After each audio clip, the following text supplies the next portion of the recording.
Hello guys, അപ്പോൾ ബാക്കി story കേൾക്കണ്ടേ? എന്തായാലും എല്ലാവരുടെയും ഗസ്സിങ്ങും പ്രേക്ഷകരുടെ അഭ്യർത്ഥനയും മാനിച്ച് ഞാൻ ഈ കഥയുടെ ബാക്കി ഇവിടെ പറയാൻ പോവാണ്. സോ അതിനു മുന്നേ എൻ്റെ കുറച്ച് ഫ്രണ്ട്സ് കൂടി ഇത് ഗസ് ചെയ്തതിൻ്റെ ഒരു സ്റ്റോറി കണ്ടിട്ട് വേഗം തിരിച്ചു തരും.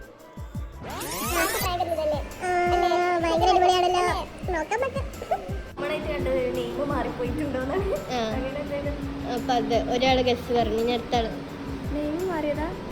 അപ്പോൾ അവരുടെ ഗസ്സിംഗ് ഒക്കെ കേട്ടല്ലോ. ഇനി മെസ്സേജ് എന്താണെന്ന് പറയാം. മെസ്സേജ് എങ്ങനെയായിരുന്നു: എനിക്കിഷ്ടപ്പെട്ടു, പക്ഷേ എൻ്റെ ഇക്കാക്കൊക്കെ ഇഷ്ടപ്പെട്ടില്ല. സംഭവം കസ്റ്റമർ സജസ്റ്റ് ചെയ്ത കളറാണ് ലാവൻഡർ, അത് ചെയ്ത് വന്നപ്പോൾ ഒരു മെനയില്ല. അത് കേട്ടപ്പോൾ എനിക്ക് വിഷമമൊന്നുമില്ല, ചെറിയൊരു സങ്കടം. പിന്നെ കസ്റ്റമർ വേറൊന്ന് സെറ്റാക്കാൻ പറ്റുമെന്ന് ചോദിച്ചപ്പം അപ്പം തന്നെ ഞാൻ സമ്മതിച്ചു. കാരണം കസ്റ്റമറുടെ സന്തോഷമാണല്ലോ നമ്മളെ സന്തോഷം. എന്തായാലും അത് വെച്ച് നമ്മൾ വേറൊരു സംഭവം ഡിസ്കസ് ചെയ്തു. ആ ഡിസ്കസ് ചെയ്തതായിരുന്നു ഈ കാറിൽ വെച്ചിട്ടുള്ള സേവ് ദ ഡേറ്റ്. ഇതാണ് ഞാൻ പറഞ്ഞത് ഒരു കണക്കിന് മറ്റു തൊയ്വായത് നന്നായിരുന്നു. കാരണം കാറിൽ വെച്ചിട്ടുള്ള സേവ് ദ ഡേറ്റ് ഞാൻ ഇതുവരെ ചെയ്തിട്ടില്ല. സോ അത് ചെയ്യാനുള്ള ഒരു ചാൻസ് ആയിരുന്നു എനിക്കിതിലൂടെ കിട്ടിയിട്ടുള്ളത്.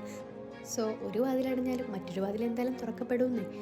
ആൻഡ് ഇപ്പോൾ നിങ്ങൾ കാണുന്നത് ഇതിന് വേണ്ടി എനിക്ക് കാർ സെറ്റാക്കി തരുന്ന എൻ്റെ ബ്രദറിനെയാണ്. ഇതേപോലെ എൻ്റെ ബ്രദറിൻ്റെ വൈഫും സിസ്റ്ററും ഒക്കെ എന്നെ ഇതിൽ ഹെൽപ്പ് ചെയ്തിട്ടുണ്ട്. എന്തായാലും ആ വീഡിയോ കസ്റ്റമറിന് ഇഷ്ടമായി. ആൻഡ് ഈ കഥനകഥയ്ക്ക് ഇവിടെ ഒരു അവസാനമായി. ഇനി ഫ്ലോപ്പായ വീഡിയോ കാണാൻ എല്ലാവർക്കും ഒരു ക്യൂരിയോസിറ്റി കാണുമല്ലോ. അപ്പോൾ ആ വീഡിയോയും പുതിയ വീഡിയോയും എന്തായാലും ഞാൻ പോസ്റ്റ് ചെയ്യുന്നതായിരിക്കും. സോ എല്ലാവരും നിങ്ങളുടെ സപ്പോർട്ട് ലൈക്കിലൂടെയും കമൻറ്റിലൂടെയും അറിയിക്കുക.